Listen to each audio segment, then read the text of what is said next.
Welcome, everyone, to the Asian Voices Radio podcast, where you'll find real Asian American conversations about all things, including the topics you were too afraid to ask your Asian parents. I'm your host, Hula Ramos, and on today's show, we'll be chatting with Mr. Lane Nishikawa. Lane is a Japanese American actor, filmmaker, playwright, and performance artist. He's widely known for a series of one man shows, including Life in the Fast Lane and I'm on a Mission from Buddha, and many others. In 2005, he directed the independent feature film Only the Brave and has written and directed two short films about World War II veterans called Forgotten Valor and When We Were Warriors. His work often deals with Asian American history and identity issues, and I'm so excited to have him on the show today. Please welcome Lane Nishikawa. How are you doing today, Lane? I'm doing great, Hula. How are you?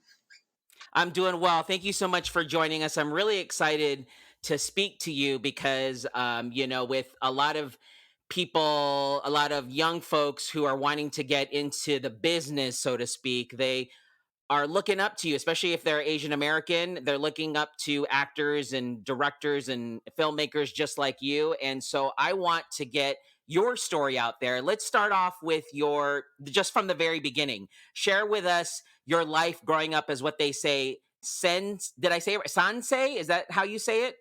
Yeah, sansei. Right. That's third generation.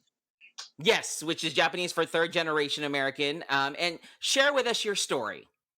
Well, I'm originally from Hawaii, and I grew up in San Francisco.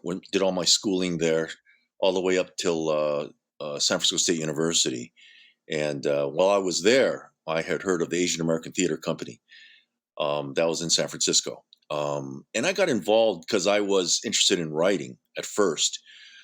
But after, I don't know, going to a few shows, just being around the theater and meeting all the theater people, they encouraged me to audition because I was, at the time when I first started out, I was a free verse poet, as we used to call them back in the day. It was spoken word. And I had done a lot of performances around the Bay Area, and they encouraged me to audition. So I did, and I got cast. And from that point on, I just fell in love with theater. After doing a number of plays as an actor, and then I got up to being a director. My first play I directed was Yellow Fever. Then I wrote my first one man show called Life in the Fast Lane. And I started with one man shows because I had already been doing a lot of performance characters in my free verse poetry, and it kind of became my first stage play, my first one man show. And I ended up touring it around the country the next year. And that was back in the early 80s. And we probably went to 19 cities across the country, a lot of universities, a lot of the Asian American theaters. There were very few at the time. And then some different performance houses. And that's what started me on this whole kind of because when you're an Asian actor, it's hard to get cast. And so I Right. felt it was a way for me to keep busy and just get out there and perform and better myself as a performer. And so I ended up doing 3 one man shows and toured all around the country. I'm on a Mission from Buddha ended up getting selected for a national PBS broadcast. And we shot it over at KQED television studios in the Bay Area. And from that point on, uh, because it was broadcast around the country, when we toured, a lot of people brought me in. They knew who I was. And so I really kind of found a niche that way. And the plays that I did, theater I did, led me to film. That's awesome. That's incredible. So you had mentioned earlier, doing all of this stuff in the 80s. It was pretty Asian theater wasn't well known, or there wasn't very many. I mean, did you find it very difficult back then? How difficult was it for you? Were you discouraged at all? Well, as I was doing theater, you pick up agents, you go to LA, you do a lot of auditioning, and I got cast in a few things, but a lot of the roles were very small. some of them were a little demeaning, so I would pass on those, you know. But see, I was lucky enough that I had another outlet. I had theater, and so I Right. focused on theater and just kept on going.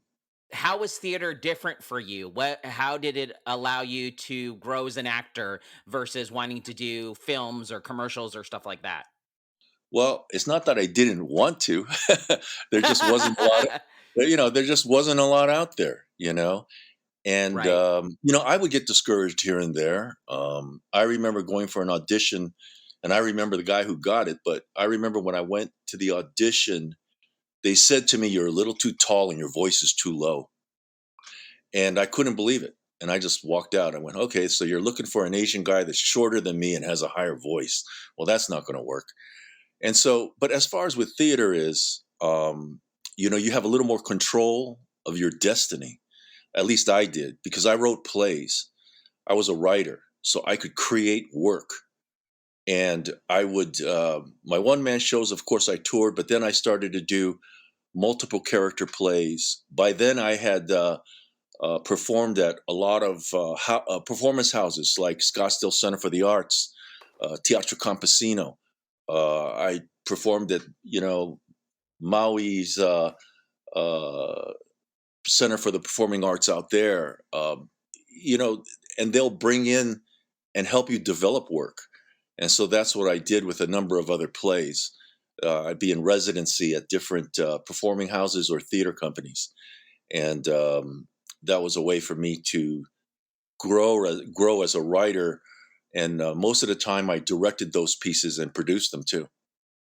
That's incredible. That's great. I mean, just seeing the persistence and you not wanting, to take those demeaning opportunities, because it sounds like, just hearing your story, you would get almost, they would want to try to stereotype you, or, what is the term, I guess, to Yeah, try to yeah. typecast you. Well, what I write about is, you know, our experience here in America. When I say our, as Asian Americans, all the stories I write about have some kind of historical or social value. I Mhm. try to make audiences understand who we are. I Right. try to educate them, because a lot of racism and prejudice is fueled by ignorance and fear. And so Correct. I try to do that with my work, and uh, just trying to change the opinion that America has of Asian Americans. I mean, right now you got all this anti-Asian violence going on. Well, that's not new. This has been going on since our grandparents and great grandparents immigrated here. And Right. so the work I tried to do was to try to change that image. I wanted to give positive images. I wanted our women to be strong, our men to be strong, um, and so that's what I try to do with the work that I create. And so, as far as the media goes, they're going to go with what sells. Right. And Right. a lot of times, what sells isn't the greatest image of how we're portrayed. Now, it's gotten better. There's some better films out there, better television shows with characters that are Asian. Like right now, Tamlin in The Good Doctor. I mean, there are better roles out there. But back in the 80s, 90s, there wasn't a whole lot. Absolutely. No, I was, that's actually was going to be my next question, because nowadays you have shows like Fresh Off the Boat that was targeting the Asian American community, and you have, because of, as everybody talks about, Crazy Rich Asians. Uh, Nowadays it seems like a lot more sensitivity, I guess is the right word. I'm not sure, as far as Asian American roles are concerned, are out there. They're starting to become a little bit more abundant, I guess. Yeah, there's a little bit more, but I think also it depends on who's involved in the creative process, who's doing the writing, who's doing the producing. That's something we need more of, is Asian American producers and writers and directors that can help shape the piece that's out there. Now, there were some good images that were out there in the 70s, 80s. You know, you had Bruce Lee, you know, Right. you had Pat Morita, the Karate Kid, George Takei, Star Trek. You did have Right. some positive role models out there, but there are very few. 100%. No, I agree with you on that. I grew up in the 70s watching all those shows, and I would always try to identify with certain people, and I couldn't because they weren't really out there. And no, I totally agree with you. And speaking of that, when you were growing up, were you like, I want to be an actor? This is what I want to do? Or were you discouraged being, Asian American? Did your parents look at you and go, no, you shouldn't go that route? How did that, influence to what you became today? Well, I'll tell you, my father was um, a financial guy. He was head of finance for a company down here in San Diego. He moved down here. My mom was a beautician, and Okay. I could do no wrong in her eyes. But but my dad, he always would say, when you going to find a real job, But I think when he saw one of my first plays, uh, he really turned around. He could really see something that I was doing, and it was all the way. I mean, years later, years of working, right? When I Right. finally was able to produce a feature length movie, and I'm sharing the rough cuts with him, and he's Right. looking at me going, "You did this? Are you kidding me?" He couldn't believe it, you know? And so it takes time. There's a journey that you go through, and for me, it was years and years of working in theater, and then turning one of my scripts into a short film, doing a couple short films that set me up to do Only the Brave, which is a feature length film about the 100th 442nd Regiment, the Japanese Hmm. Americans who fought for America in the US Army during World War II. They fought in Italy, in France, and Germany. And my dad and of my uncles were in those units. And so I Oh, was able to do wow. a film based on their story. And over the years, I've met many, many, many veterans who shared their stories with me. So the writing of that script, it was so fluid and easy when you're a writer. It all just kind of came out, and I'm really proud that we were able to do this film and be able to share it with audiences. And we couldn't get a theatrical distributor because again, it's what sells. It's what Right. distributors are going to say this is worth it for them to put into theaters. So back then I had a very good consultant who said, well, if you can't get it on the big screen, get it ready for the small screen, which I did.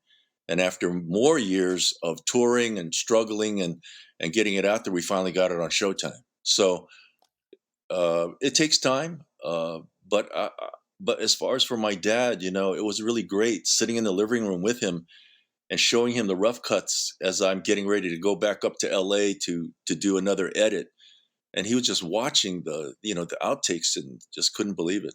So it was very cool. That right there, that moment gave me chills because it reminded me of myself growing up being Filipino American, and my dad was always proud of me. It's always, I don't know if it's just maybe I'm stereotyping, but when it comes to males we always try to impress our fathers because it seems like our moms love us no matter what. We can't do anything wrong, but our fathers, on the other hand, they're always very stoic and you have to impress them. And my dad was very similar, sounds like it, to your father, where if I did anything as far as schoolwork, he was proud if I got A's. But if I did anything creative, he was like, really? Like, why are you even going that route? And finally, when I got into radio, he's like, dude, get a real career. Why are you going into radio? And then as I started getting some sort of notoriety, he was like, oh, wait a minute, that's my kid. And he would tell people, oh, did you hear my kid? He's on the radio. And so that that moment you shared with me right there about creating Only the Brave just brought me back to that moment when I shared it with my father. So I can totally relate to what you're talking about. And that also led you to two short films, continuing with World War II veterans, Forgotten Valor and When We Were Warriors. Tell me a little bit about those. Yeah, actually, it's the opposite. I did the 2 shorts Oh, first. Yeah, see, okay. what happened was I had written a play called The Gate of Heaven, and it was, originally workshopped in the Bay Area and was picked up by the Old Globe Theater here in San Diego, Oh, and so wow. we did it at the Old Globe, and their goal was to get it to New York. Um, the Gate of Heaven is about the story of a 522nd, a Japanese American soldier in the Mhm. 522nd Artillery unit of the 442. This is when they were pushing into Germany. And so in April of 45, they came upon the Dachau concentration camp. And it's based on when they got to the camp, the forward infantry soldiers that protect the artillery, they shot the locks off the gate and let all the Jewish prisoners out. So it's based on that loosely. But then what happens is a Jewish man who this Japanese man kind of kind of carries out of the prison because he's so emaciated, and then gives him some water, and but they got to push on. He kind of helps them as much as he can. But 10 years later, the Jewish man has immigrated to the US, and he has enlisted in the US Army, and he's become a doctor. So he then now traces this Japanese man down, trying to find him to thank him for saving his life. And so the play follows them for the next 50 years, how they live this friendship of chance. So that play, uh, after the Old Globe, we were on a oh, kind of a stepladder to New York, per se. We went to the Annenberg in Philadelphia, and then Ford's Wow. Theater in Washington, D.C. And then the next step was going to be New York. But there was a tragedy that happened with the producers that I can't go into, and it put the whole project on hold. So while I was in DC, though, a lot of people came to see it, and one woman said, "Hey, do you know about the Civil Liberties Public Education Fund? You ever think about turning this play into a short film for education?" And I said, Right. "Really?" So I wrote a grant, got it, and I worked with the Go for Broke National Education organization out of Los Angeles, and we did a short film, and that was the first one that was called "When We Were Warriors," based on the Gate of Heaven. And then I got a couple years later. I really enjoyed that process, so I wrote another grant to the California Civil Liberties Public Education Program. We got that grant, and I did Forgotten Valor, another short. First one was 37 minutes. Next one was 43 minutes. They're basically geared for education, you know, trying to Right. keep them for a classroom length. And Forgotten Valor is about the upgrade to the Medal of Honor that 20 Japanese Americans received in 2000. And the reason is, they had 68 DSCs, Distinguished Service Crosses. But the Army felt that back in 1943, 44, and 45, that there was so much racism and prejudice back then, they didn't get reviewed correctly, and they should have been Medal of Honor recipients. So 20 of Right. them were upgraded. So the film is about a man being upgraded, but he lives with the ghosts, and he doesn't want to Ah, be in the limelight. So he kind of disappears, and his family's worried about him. So the veterans track him down and make sure he's okay. So that's what Forgotten Valor's about.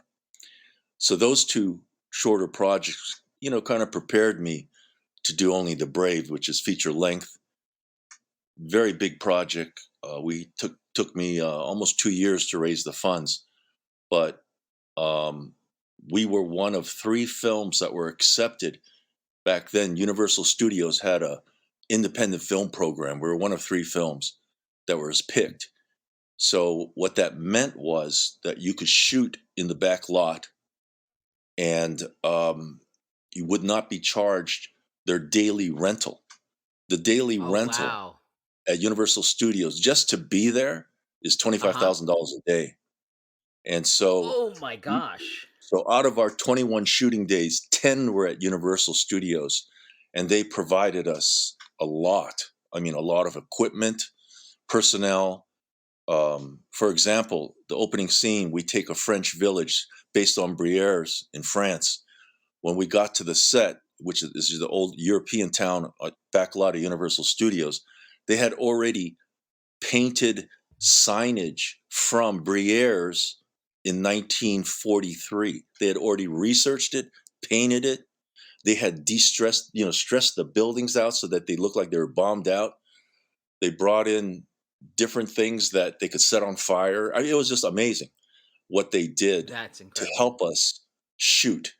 And then I was worried, like, what is it going to cost me at the end of those 10 days, But yeah, but Right. my but the liaison, the Universal Studio liaison said, "Don't worry, we're here to help you. Don't worry," because she knew what kind of budget I had.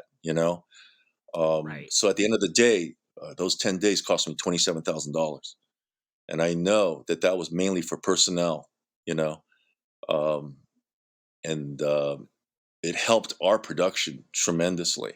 Well, yeah, you're on Showtime now. Yeah, well, only the brave got on Showtime. It was on for, I don't know, 2.5 years from I think it was 20. I want to say 2012, 13, 14, something like that. You know, Okay. and then I don't know if they're going to revisit it and bring it back on, but yeah, we did get it on for a certain period of time, so that was really great. That's amazing. And now, what's the future bring for Lane? What I hear Well, you're doing some documentaries coming up. yeah, well, after Only the Brave, I went through a lot in trying to distribute that film. I probably spent from the time we first released it around 2007 until we got a distributor in 2009, until we were on Showtime 2012. You're talking 7, 8 years working on a project, and that doesn't even include the time it took to raise the money or shoot and edit the film. I mean, that's just afterwards. So I moved here to San Diego because my parents got ill and I had to take care of them and lost them one by one. So I've been in San Diego now since around 2005. So I've been here a Okay. while, and I got to know the Japanese American community here. The JCL, the Japanese American Citizens League, really welcomed me in and asked me to be on their advisory board and eventually on their board. And I got involved with what they do. And two things that happened, because this is back around I think 2012 or so, that they asked me to join. 2010, right in that range, somewhere around there. And then so one of the things I did was kind of bring back their yearly gala. So we every year now we have a gala to kind of celebrate, uh, Asian Americans in San Diego.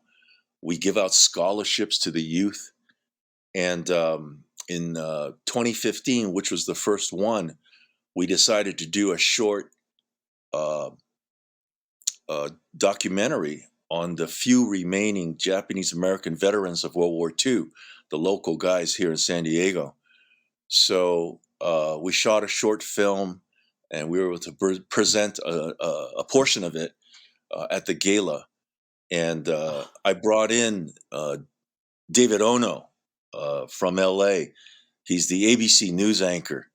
I brought him in to interview all the veterans and their families and descendants, and I just wanted them to feel that this is special. And so therefore they were right. all going, "Oh my God, David Ono's going to interview us. This is awesome." So it was really cool. It was a great project, and of all those veterans that were involved and we tried to get a hold of back then, there's only one left. And so I was glad we did it and got Wow. to share it with the community.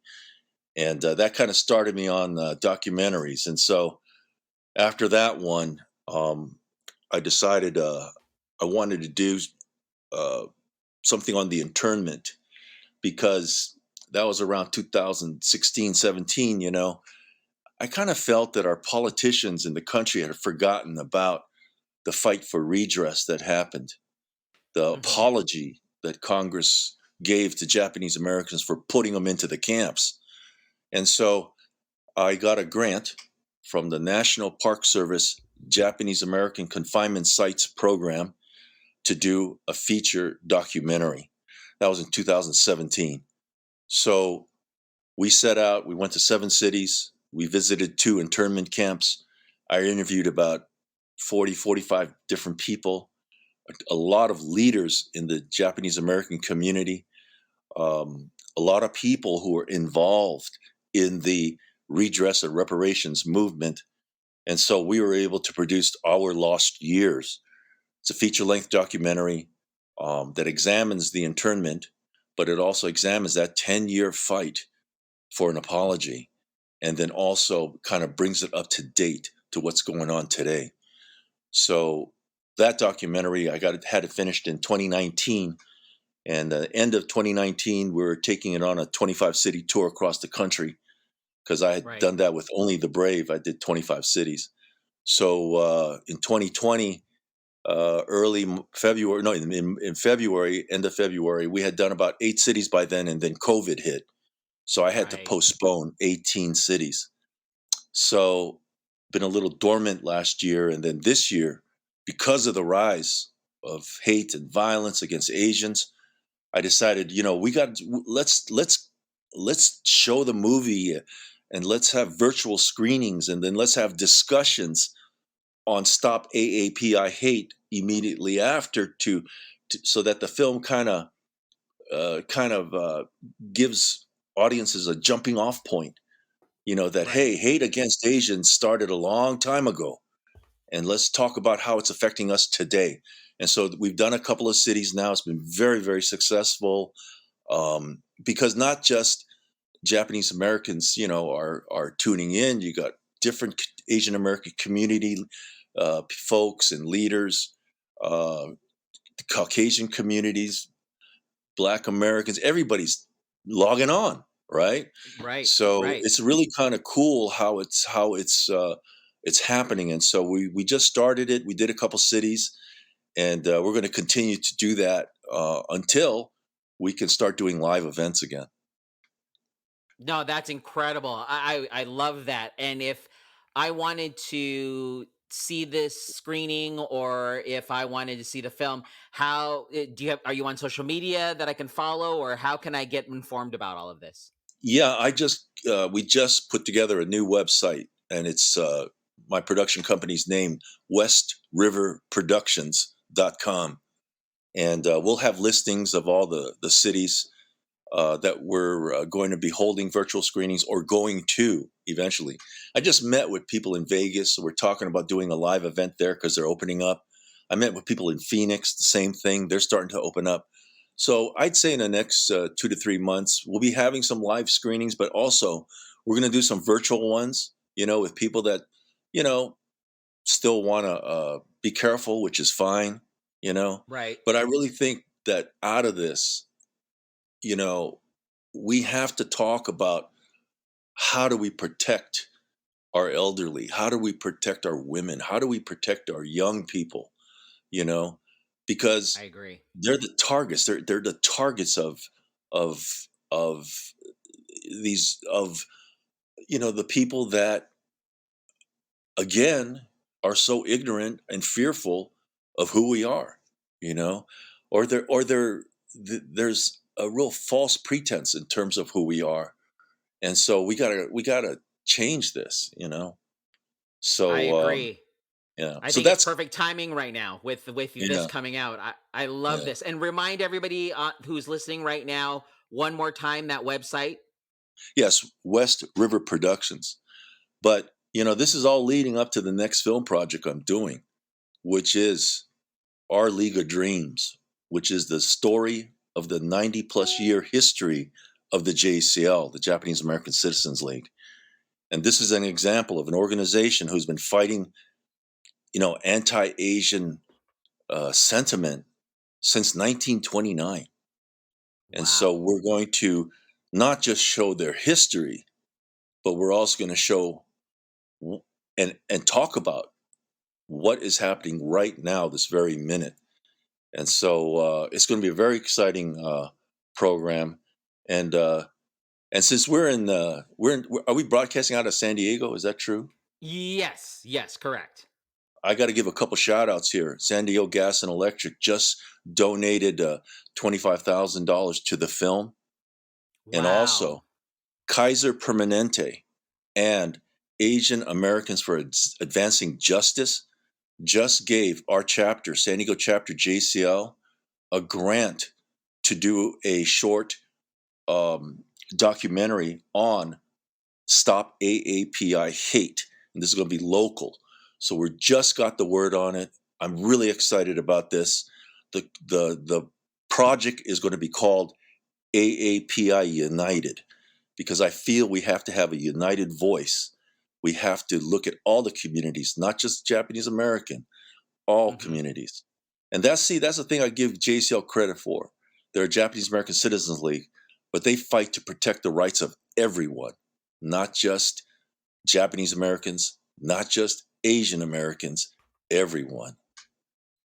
That's incredible. I love that. And hopefully we will be able to get you back on here, Asian Voices Radio podcast, and talk more about the new projects that are coming up with all these amazing things that you have going on.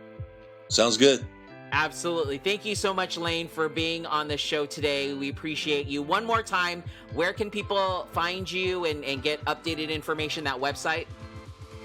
Yes, West River Productions. Perfect. We'll have that on our website as well. And to learn more about today's show, please visit AsianVoicesRadio.com. Also, if you have any suggestions for future topics, we'd love to hear from you. Also, be sure to subscribe to us as well on Facebook, Twitter, and Instagram. And until next week, I'm Hula Ramos. We'd like to thank you for listening, and please join us next week for another exciting and thought-provoking Asian Voices radio show. Take care until next time, everyone.